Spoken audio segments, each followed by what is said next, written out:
감사합니다. 할렐루야. 오늘 저는 성령의 책망이라는 제목으로 은혜를 나누고자 합니다. 사람은 변하기가 무척 어려운 존재라고 합니다. 사람은 참 안 변해요. 그렇죠? 아마 여러분도 잘 아실 겁니다. 부부가 평생을 살아도 서로를 고쳐서 살 수는 없는 거예요. 맞춰서 사는 거죠. 그만큼 우리가 변한다는 게 어렵습니다. 그러나 세월이 흘러가면 조금씩 변하는 것도 있어요. 뭐가 변합니까? 우리 외모가 변해요. 저도 한 15년 전만 해도 꽃미남 소리 들었어요.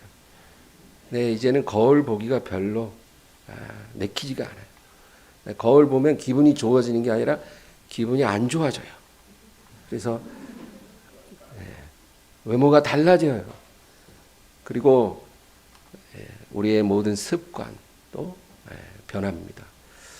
예전에 좋아하던 것이 지금 안 좋고, 또 예전에 좋지 않았던 것들이 좋아지기도 합니다. 또 취향도 달라지고, 육식을 좋아하는 사람이 나이 들면 옛날 같지 않아요. 야채를 좋아하게 됩니다. 저도 피자, 햄버거 이런 굉장히 좋아했어요. 근데 지금은 예전 같지 않아요. 어쩌다 한번 먹지 옛날같이 그렇게 자주 안 먹게 되더라고요. 또 생각도 달라집니다. 성격도 조금씩 변하기도 합니다. 그런데 대부분의 사람들이 일생 동안 조금도 변하지 않는 것이 있습니다. 일생이 지나도 변하지 않는 게 있어요. 그래서 하나님을 대하는 태도입니다.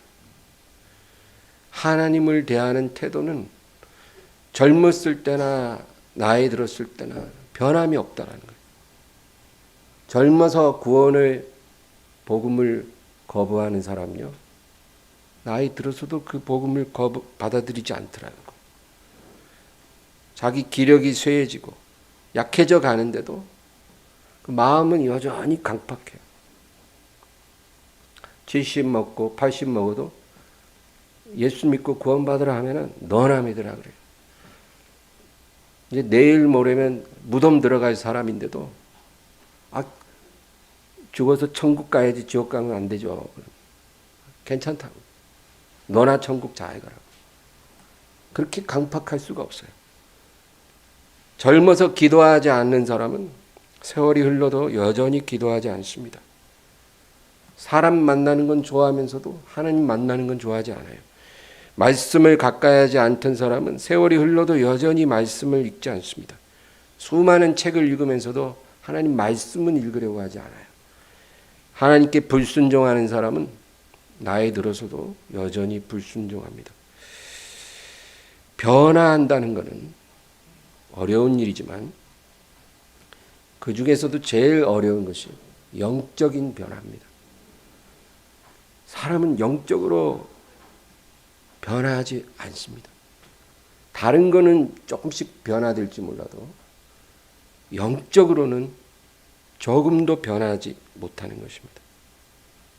영적인 변화라는 것은 하나님을 대하는 우리의 태도를 말합니다. 그것이 변하지 않는다는 것. 그런데 어떤 특별한 사건을 통해서 이 영적 변화를 일으키게 되고, 그리고 완전히 다른 사람이 되는 것을 제가 종종 봅니다. 영적인 변화는 정말 불가능한 일인데 어떤 계기가 있으면 완전히 다른 사람으로 변하더라고요. 이것이 뭘까요? 이것을 우리는 회개라고 합니다. 회개. 사람이 영적으로 변화를 받는 것은요, 자기 스스로의 노력으로는 불가능합니다. 또 어떤 충격적인 사건을 겪는다고 해서 영적인 변화가 일어나는 것도 아니에요. 죽을 병에 걸렸다 살아나도 영적인 변화는 일어나지 않더라고요. 부모가 죽으면서 유언을 남겨도 다른 건 부모님 유언을 다 따르는데 영적 변화는 안 일어나요. 그런데 진정한 회개를 하게 되면 영적 변화가 일어나더라고요. 그래서 다른 사람이 돼요. 제가 왜 진정한 회개라는 표현을 하냐면, 여러분, 회개는 진짜 회개도 있고 가짜 회개도 있다는 거예요. 그래서 그걸 구분해야 합니다. 가짜 회개가 많아요. 우리는 회개의 열매를 통해서 그것이 진짜 회개였는지 가짜 회개였는지 알 수가 있습니다. 가짜 회개는요, 열매가 없어요. 그래서 회개를 해도 그 사람이 변하지 않는 거예요. 그 사람이 진정한 회개를 한 것이 아니라는 거죠. 그럼 가짜 회개는 어떤 게 있을까요? 첫째는 후회하는 것입니다. 우리가 지난날의 어떤 행동에 대해서 잘못했다라고 인정하고 애석하게 여길 수 있어요. 우리는 이것을 후회라고 말합니다. 사람은 일생 동안 후회를 많이 해요. 누구나. 그런데 지난날에 내가 무엇을 잘못했다고 해서 그것을 인정한다고 해서 내가 하나님 앞에 회개한 것은 아니에요. 그래서 후회를 아무리 많이 해도 사람이 변하지는 않더라고요. 평생 술과 도박으로 산 남자가 나이 들어서 후회합니다. 내가 젊을 때 너무 방탕하게 살았어. 그러나 후회는 해도 그 사람이 하나님께 돌아오진 않아요. 영적인 변화는 안 일어난다는 거예요. 왜? 회개가 아니었기 때문에. 부모가 돌아가신 후에 부모님한테 잘못한 거 후회합니다. 자녀 양육을 잘못한 걸 부모들이 후회하고, 물질을 지혜롭게 사용하지 않은 것 후회하고, 일확천금을 노리고 허황된 꿈을 쫓던 일생을 후회합니다. 그러나 회개가 안 일어났기 때문에 그는 하나님께 돌아가지 못한 거예요. 우리 히브리서 12장 16절 17절 말씀을 한번 찾겠습니다. 히브리서 12장 16, 17절을 다 같이 읽습니다. 음행하는 자와 혹 한 그릇 음식을 위하여 장자의 명분을 판 에서와 같이 망령된 자가 없도록 살피라. 너희가 아는 바와 같이 그가 그 후에 축복을 이어받으려고 눈물을 흘리며 고하되 버림바가 되어 회개할 기회를 얻지 못하였느니라. 여기 보면 두 사람이 있어요. 음행하는 자, 또 한 그릇 식물 때문에 장자의 명분을 판 에서가 나옵니다. 눈물을 흘리며 후회를 해요. 자기 행동을. 그러나 회개할 기회를 얻지 못했다는 거예요. 눈물 흘리고 후회를 해도 여러분, 하나님이 허락해야 회개할 수 있는 거예요. 하나님이 허락하지 않으면 회개도 우리 마음대로 할 수가 없는 거예요. 하나님이 회개하라 할 때 회개해야지, 그 기회 다 지나가면 회개하고 싶어도 회개할 수 없는 그런 상황이 오는 것입니다. 여러분, 장차 수많은 사람들이 눈물을 흘리며 후회하나 회개할 기회를 얻지 못할 거예요. 이제 회개할 수 있는 문이 닫혀가고 있다는 거예요.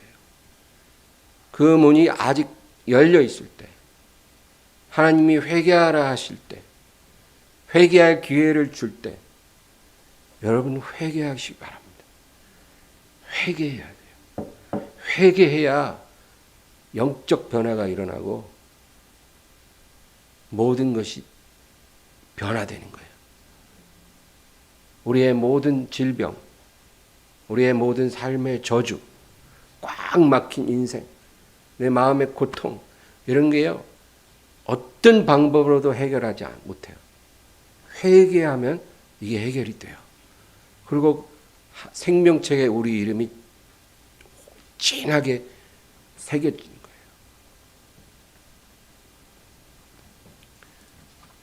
그러면 여러분, 하나님이 기회 주실 때 기도의 자리에 많이 나오시기 바랍니다. 이 시간이 하나님이 회개하라고 부르는 이 기회가 영원히 우리에게 보장되는 게 아니에요. 우리의 저녁 시간은 TV 앞에 앉아 있으라고 주신 시간이 아니에요. 사람들 만나서 어울리고 그렇게 지내라고 하나님이 저녁 시간을 주시는 게 아니에요. 기도의 자리에 나오라고 주시는 시간이에요. 그 자리에 나와서 성령이 부어주시는 은혜를 받으세요. 회개의 영을 받으시기 바랍니다. 그래야 우리가 변화될 수 있고 축복받고 살아갈 수 있습니다.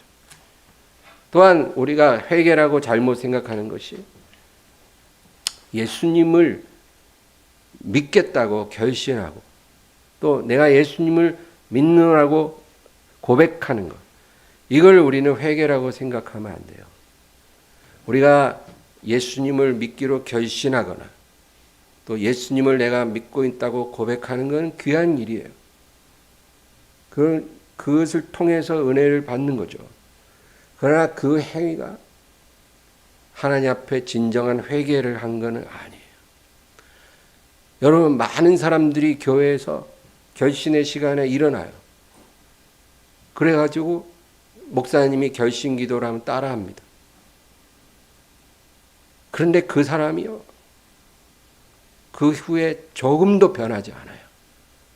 옛날에 살던 방식 그대로 살고 옛날에 갖고 있던 생각 그대로 생각하고 예전처럼 그대로 살아요.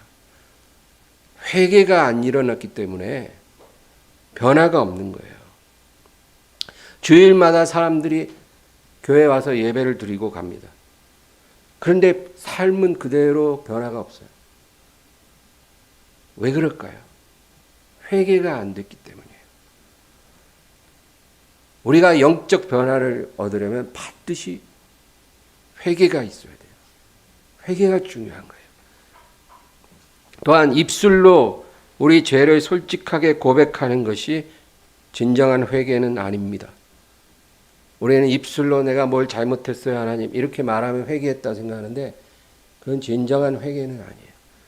가톨릭에 가면 고해성사라는 게 있어요. 뭐 죄를 지으면 성당에 가서 신부님 앞에서 고해성사를 해요. 제가 어제 술 먹고 아내를 때렸습니다. 제가 잘못했습니다. 그러면 신부님이 성부와 성자와 성령의 이름으로 너의 죄를 용서하노라. 감사합니다. 그러고 가요. 그런데 그 사람이 정말로 그 죄를 버리는 건 아니에요. 그 마음의 괴로움을 중화시키기 위해서 고해성사를 한 것이지 그 죄를 정말로 버리기로 결심한 건 아니에요. 언제든지 어쩌면 그 고해성사한 바로 그날 저녁에 또 술을 마실 수 있고 그 기회를 절대로 거절하지 않아요.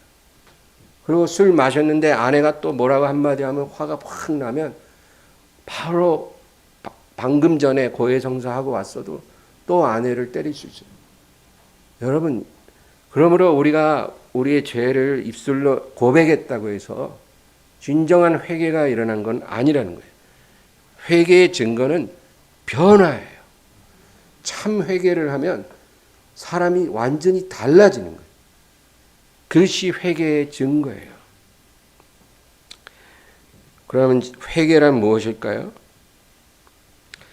회개란 우리가 원한다고 할 수 있는 게 아니라는 겁니다.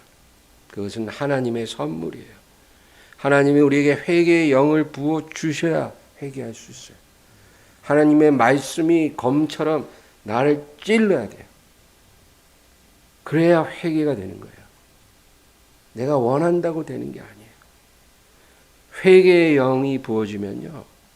그리고 그 말씀이 우리의 영광과 관절과 골수를 찌르고 쪼개면 어떤 일이 일어나냐면 하나님의 관점으로 나의 죄를 보게 되는 거예요. 그게 진짜 회개의 상황이에요. 하나님의 관점, 하나님의 마음으로 나의 죄를 보게 되는 것. 그게 일어나야 여러분 바로 꼬꾸라지는 거예요. 통곡하는 거예요. 기도하다가도 회개의 영이 부어져서 하나님의 눈으로 나를 보게 되면 바로 엎어져요. 흐느껴 울어요. 성경 읽다가도 그 역사가 일어나면 바로 무릎 꿇어요. 그리고 흐느껴 울어요. 내 관점에서 나를 볼 때는 내가 나름 괜찮은 사람이에요, 사실. 내가 꽤나 정직하고 꽤나 양심적이고 꽤나 정의롭고 그리고 꽤나 믿음 괜찮은 사람이에요. 내가 나를 볼 때는. 나도 사람이니까 실수도 하고 죄도 짓는데 내가 괜찮은 사람이지만 어쩌다 내가 실수해서 죄를 지었고 그래서 내가 하나님 앞에 회개합니다 이러면 바로 용서된다 생각하는 거예요. 우리는 그런 회개를 회개라고 생각을 해요. 그러나 그런 회개는 바리새인의 회개예요. 내가 꽤나 괜찮은 사람인데 어제 좀 실수 좀 했습니다. 하나님 용서해 주실 줄 믿고 감사합니다. 이런 바리새인의 회개는 우리를 영적으로 변화시키지 못해요. 아무 일도 안 일어나요. 그 사람의 인격에, 그 사람 삶에. 그러나 하나님이 부어주시는 회개는 내 관점이 아니라 하나님의 관점에서 나를 보게 되는 거예요. 완전히 오물덩어리예요. 오물덩어리. 내가 내 인격이 내 중심이 썩었어요. 오물덩어리예요. 죄악덩어리. 위선내 그 자체예요. 여러분 목사도 이런 회개가 필요해요. 목사도 이런 회개가 있어야 새로운 사람이 돼요. 여러분 모두 똑같아요. 신앙생활 오래 했다고요? 장로라고요? 집사라고요? 권사라고요? 내가 교회 건축 몇 개 하고 헌금 엄청 하고 뼈 빠지게 교회에서 섬겼다고요? 의미 없어요. 하나님은 우리에게 회개의 영을 주셔서 하나님의 눈으로 나를 보면 완전히 위선과 죄악과 거짓 덩어리. 그래서 통에 자복하면 여러분 그런 회개가 일어나면 우리가 다른 사람이 돼요. 절대로 이전으로 돌아가지 않아요. 그 은혜를 구하시기 바랍니다.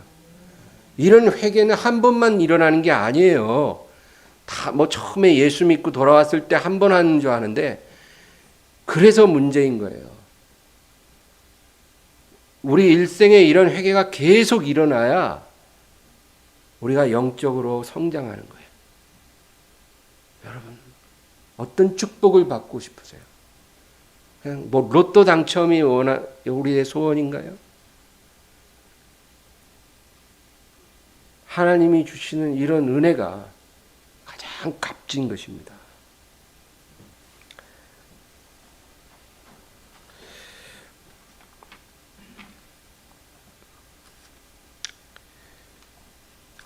제가 이런 회개를 하나님 앞에 할 때 하나님께서 저한테 뭐라고 하시냐면 너의 의는 너에게서 오는 게 아니라 나에게서 오는 거다.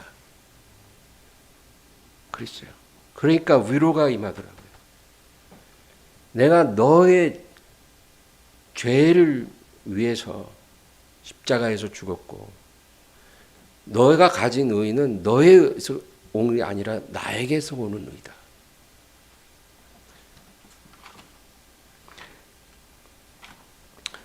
여러분 베드로가 예수님을 3번 부인하기 전에 예수님이 미리 얘기하셨어요.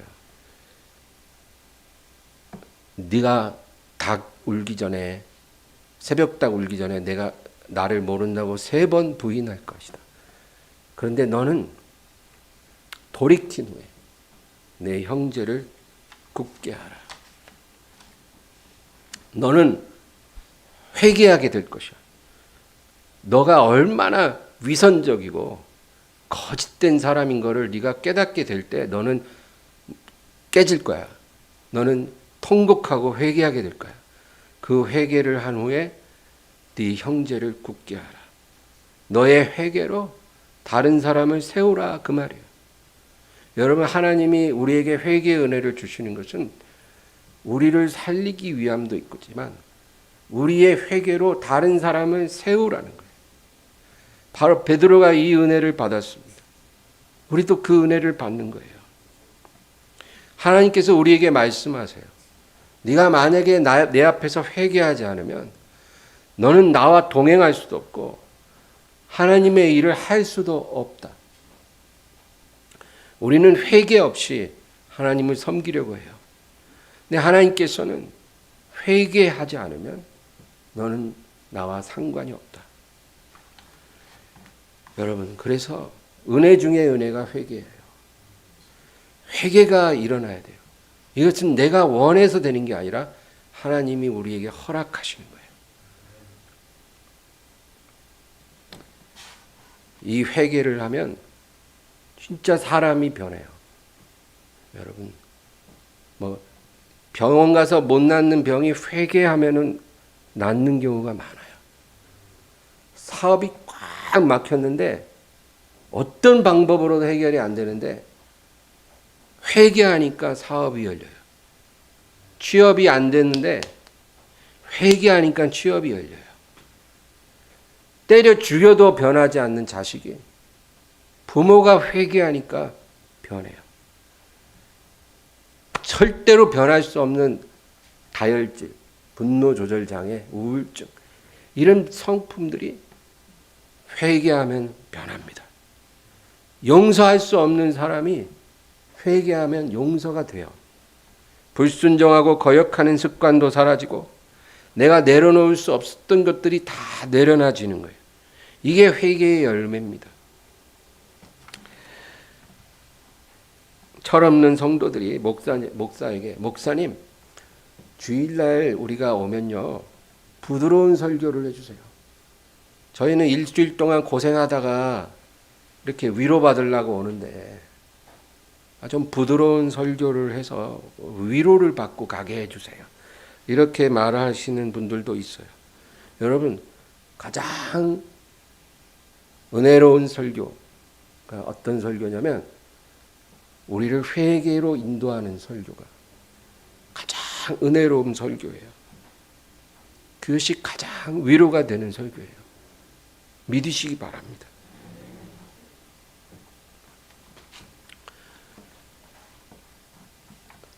아버지를 떠난 둘째 아들이 언제 회개했을까요? 언제 자기 죄를 깨닫고 회개했을까요? 돼지칠 때예요. 그가 아버지를 졸라갖고 그 유산을 아버지 돌아가시기 전에 내 몫을 주세요, 막 그렇게 요구할 때는 그는 자기 죄를 깨닫지 못했어요. 자기가 무슨 짓을 하고 있는지. 마치 여러분, 그 둘째 아들의 모습은 이 세상 살면서 모든 복을 다 받게 해달라고 떼쓰는 우리 성도들의 모습과 똑같은 거예요. 때가 돼야 유업을 물려받는 건데 그걸 못 참고 미리 달라는 거예요. 이 세상에서 펑펑 쓰고 즐겨보자고.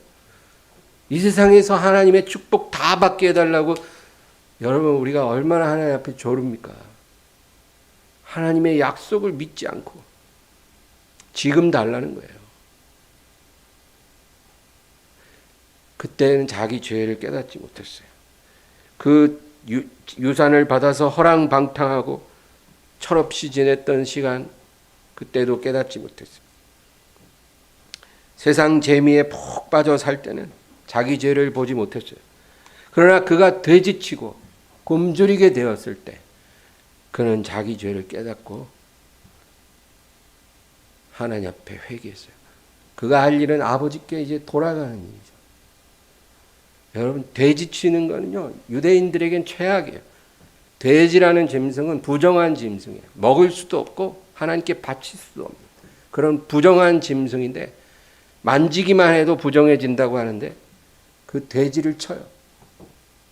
그런데 돼지가 먹는 그 사료로 배를 채우려고 하는데 돼지 주인이 그 사료 먹지 말라는 거예요. 돼지 먹어야 되니까. 인생이 그 지경까지 가니까 자기 죄를 깨닫고 하나님께, 아버지께 돌아가게 되었어요. 오늘 본문을 다시 한번 읽어볼까요? 에베소 4장 30절입니다. 하나님의 성령을 근심하게 하지 말라. 그 안에서 너희가 구원의 날까지 인치심을 받았느니라. 여러분, 성령님은 우리가 잘못된 길을 가면 근심하십니다. 우리가 하나님보다 죄를 더 사랑할 때, 우리가 하나님보다 사람을 더 사랑할 때, 하나님보다 이 세상을 더 사랑할 때 성령께서 근심하시고 슬퍼하세요. 이것은 속일 수 있는 게 아니에요. 우리가 사람은 속일 수 있어요. 제가 목사잖아요. 제가 여러분 얼마든지 속일 수도 있어요. 제가 이렇게 교회에서는 거룩한 척하고 제 사생활은 개판으로 했을 때 여러분이 모르거든요. 교회 올 때만 그럴듯하게 제가 할 수도 있잖아요. 그러나 성령님은 속일 수가 없어요. 성령님은 우리의 행위만 보는 게 아니라 우리의 깊은 내면까지 보세요. 우리의 모든 동기까지 보세요. 우리가 깨닫지 못하는 것도 보세요. 성령은 하나님의 깊은 것까지도 통달하신다고 했는데 성령이 아버지와 아들의 깊은 것까지 통달하시는데 우리의 깊은 것 모르시겠어요? 우리가 잘못된 길을 가면 성령님이 근심하십니다. 그리고 우리를 책망하세요. 돌아와라. 너는 회개해야 된다. 회개해야 된다. 여러분, 우리가 성령님의 책망을 들을 수 있도록 우리의 마음을 열어야 돼요. 어떻게 열어요? 규칙적으로 성경 읽어야 돼요. 규칙적으로. 하루에 몇 장씩 딱 시간 정해서 규칙적으로 가장 조용한 시간에 성경 읽어야 돼요. 그리고 규칙적으로 기도해야 돼요. 하루에 30분, 하루에 1시간은 아무 곳에도 방해받지 않고 깊은 기도, 간절한 기도를 하나님 앞에 할 수 있어야 돼요. 그냥 기도하다가 전화 오면 전화 보고, 문자 오면 문자 보고, 카톡하다 또 기도하고, 그런 식으로 기도하면은 여러분 기도가 올라가다가 떨어져요. 전화기 다 꺼놓고 1시간은 깊은 기도를 해요. 사력을 다해. 예수님이요, 우리를 위해 눈물도 흘려주셨어요. 나사로가 죽었을 때 우셨어요. 얼마나 사랑했는지. 저와 여러분을 위해서도 우십니다. 또 우리를 위해 땀을 흘려주셨죠. 어떤 땀이에요? 더워서 흘리는 땀이 아니에요.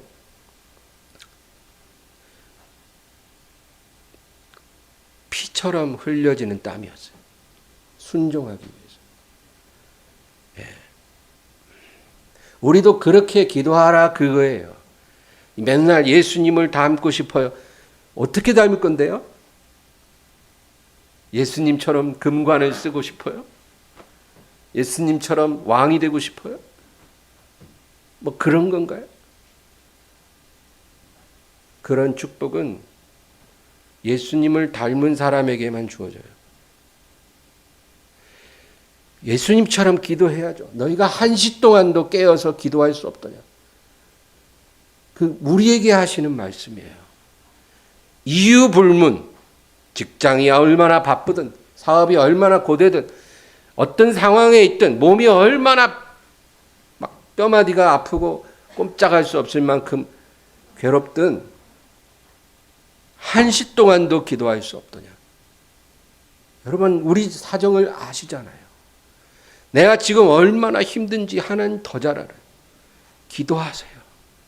그렇게 기도하는 것이 성령께 마음을 여는 거예요. 그러면 성령의 음성을 듣는 거예요. 회개하라. 회개. 용서하라. 용서하라. 순종하라. 순종하는 거예요. 오늘 저녁에 여러분 기도하실 때 한번 물어보세요. 성령님, 나를 보실 때 근심하고 계시나요? 기뻐하고 계시나요?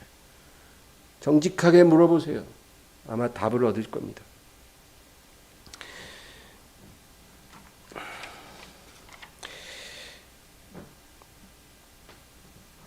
이러한 성령의 책망을 우리가 받으면 우리는 생명을 얻어요. 그러나 이 책망을 자꾸 거절하면 여러분 어떻게 될까요? 성령님이 떠나십니다. 그리고 우리의 구원은 취소되는 거예요. 생명책에서 이름이 지워지는 거예요. 여러분 방심하지 마세요. 성령의 책망을 거절하는 사람은 구원 못 받아요. 제가 분명하게 경고할게요.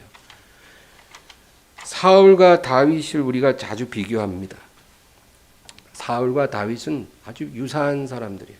40년씩 다스렸어요. 근데 사울에게는 그 죄를 깨닫게 해줄 사무엘이라는 선지자를 하나님이 보내주셨어요. 여러분 자기 죄를 깨닫게 하는 사람을 내 옆에 가까이 보내주셨다는 건 축복이에요. 하나님이 사울 왕에게는 그가 바른 길을 가도록 그 죄를 책망해 줄 수 있도록 사무엘이라는 선지자를 보내주셨고 다윗에게는 나단이라는 선지자를 보내주셨어요. 그런데 사울은 회개할 기회를 받았지만 그것을 거절했고 다윗은 그 기회를 놓치지 않았어요. 이것이 이 두 사람의 운명을 갈랐어요. 중요한 겁니다. 이 선지자, 죄를 깨닫게 하는 선지자는 바로 성령님을 상징해요. 오늘날 우리에게는 하나님이 성령을 부어주셨거든요. 구약 시대에는 특별한 사람들 외에는 성령을 받지 못했으나 우리는 예수 이름으로 다 받게 됐거든요. 우리 안에 계신 분이 우리의 죄를 책망하시는 선지자예요. 그 책망을 거절하면 여러분 끝난 거예요. 성령은 우리를 근심하시고 슬퍼하시고 책망하십니다. 그러나 그것을 끝끝내 거절하면 성령이 떠나요. 그래서 오늘 본문에도 하나님의 성령을 근심케 하지 말라. 그 안에서 너희가 구원의 날까지 인치심을 받았느니라. 성령이 떠나면 끝난 거예요. 우리 요한복음 16장 7절 8절을 한번 읽겠습니다. 요한복음 16장 7절 8절 다 같이요. 그러나 내가 너희에게 실상을 말하노니 내가 떠나가는 것이 너희에게 유익이라. 내가 떠나가지 아니하면 보혜사가 너희에게로 오시지 아니할 것이요 가면 내가 그를 너희에게 보내리니 그가 와서 죄에 대하여 의에 대하여 심판에 대하여 세상을 책망하시리라. 아멘. 성령님이 우리 안에 오신 이유가 세 가지가 있다는 거예요. 첫째는 죄가 무엇인지 드러내시기 위해 우리에게 오신 거예요. 성령님은 죄를 드러내시는 분이에요. 우리 스스로는 절대로 우리가 어떤 죄 가운데 있는지 깨닫지 못해요. 우리가 도둑질을 하거나 뭔가 살인을 하거나 간음을 하거나 뭔가 그런 죄를 지었을 때나 깨닫지 우리가 하나님 앞에 어떤 죄인인가를 절대 스스로는 몰라요. 그런데 성령이 오셔서 그 죄를 드러내 주시는 거예요. 감사하죠. 두 번째는 의가 무엇인지 가르쳐 주십니다. 여러분, 아까 제가 주님 저한테 너가 가진 의는 너로부터 오는 의가 아니고 나로부터 오는 의라 그랬죠. 그거 깨닫는 게 중요해요. 우리가 사람 앞에서 보여주는 그런 행위들은요, 우리의 의를 증명해 주지 못해요. 바리새인들도 그랬어요. 사람 앞에서는 얼마든지 우리가 훌륭한 사람으로 우리 자신을 만들 수 있어요. 그것이 우리의 의가 될 수 없다는 거예요. 하나님은 우리에게 진정한 의를 가르쳐 주세요. 의의 근원 되신 예수 그리스도. 그분 안에서 사는 것, 예수 그리스도 안에서 사는 것, 예수님 안에서 그 뜻 안에서 살아가는 것, 그게 하나님의 의예요. 그 의를 우리에게 가르쳐 주시기 위해서 성령이 오신 거예요. 여러분, 그 의를 모르고 사람들 앞에서 그냥 멋진 사람으로 나를 포장하면서 그 만족해가면서 교회 가면 장로님 아유 존경합니다. 아유 목사님 훌륭하십니다. 그런 말에 취해서 우리가 살아왔다면 그 회개해야 돼요. 그리고 다가올 심판에 대해서 우리에게 경고하시기 위해 오신 거예요. 여러분, 우리는 조만간 그리스도의 심판대 앞에 서리라고 성경이 말씀하고 있습니다. 저와 여러분이 예외 없이 그리스도의 심판대 앞에 서서 우리의 모든 은밀한 일이 다 드러나지게 될 거예요. 그것이 선한 일이든 악한 일이든. 여러분, 그래서 우리가 어떤 악한 일을 저지르고 그 사람들한테 들킬까 봐 막 숨기고 감추고 그런 거 다 부질없는 일이에요. 우리가 이 세상에서 사람들에게 다 거짓말로 속일지라도 그리스도의 심판대 앞에서 그게 다 드러나진다는 거예요. 그게 두려운 일 아닙니까? 여러분, 이런 말이 안 두려우세요? 그것에 대해서 경고하려고 성령님이 오셨다는 거예요. 여러분, 우리가 어떤 선한 일을 해요. 어떤 사람은 선한 일을 했는데 목사님한테 전화 한 통 안 왔다고, 감사 문자 안 왔다고 시험에 들더라고요. 물론 그렇게 해드려야겠죠, 제가. 그러나 사람들이 나의 선함을 몰라준다고 해서 낙심할 필요 없어요. 우리의 모든 은밀한 선함이 그날에 다 드러나진다. 할렐루야. 목사에게 인정받고 사람들에게 칭찬받는 거 뭐 없어도 그날에 그 모든 것이 주님 앞에 드러나는 것이 중요하지 않겠습니까? 그것이에요. 그 심판에 대해서 경고하시기 위해 성령님은 오셨다. 그 얘기입니다. 그러므로 여러분, 성령의 책망을 사모하세요. 그게 생명길입니다. 성령의 책망을 받으면 아프지만 그것이 회복의 시작이에요. 성령을 슬프시게 하지 마세요. 근심시켜드리지 마세요. 그게 정말 무서운 일이에요. 코로나보다 무섭고 오미크론보다 무서운 거예요. 그게 파산하는 것보다 무섭고 실직하는 것보다 무서운 게 성령의 근심시키는 거예요. 다른 건 내가 하나도 안 무서운데 내 안에 계신 성령님이 슬퍼하시고 나를 근심하실까 봐 두렵습니다. 주여 도와주세요. 제가 주님 앞에 정직하게 해주세요. 주님 앞에 성결하게 해주세요. 우리가 이런 기도를 그냥 졸면서 하면 안 되고 사력을 다해서 해야 돼요. 예수님처럼 도와주세요. 성령은 우리를 이 세상에서 성공시키기 위해 오신 분이 아니에요. 어떤 설교자들은 그런 말을 하더라고요. 성령님이 여러분을 성공시키기 위해 오셨습니다. 그분은 그가 동행하면 다 성공할 수 있습니다. 그분이 여러분을 성공시키실 것입니다. 그것이 성령이 오신 목적 아니에요. 우리를 행복하게 만들려고 오신 것도 아니에요. 성령님이 오신 것은 우리를 구원하기 위해 오신 거예요. 우리를 회개시키고 우리를 구원하기 위해서 오신 거예요. 우리가 예수님을 믿으면 구원을 받아요. 그러나 그 구원은 우리가 주님의 날에 주 앞에 설 때 온전히 이루는 거예요. 그래서 그때까지 그 구원을 지키지 못해서 구원받지 못하는 사람이 많다는 거예요. 하나님께서 얼마나 그것을 슬퍼하시고 애통해 하시는지 몰라요. 그래서 우리를 우리를 구원시키고 그 구원을 지키게 하려고 성령님이 오신 거예요. 성령님은 죄에 대해서, 의에 대해서, 심판에 대해서 책망하시기 위해 오신 거예요. 우리를 성공시키기 위해 오시는 분이 아니에요. 우리가 주님께 온전히 회개하고 돌아가면 회복이 일어난다는 거죠.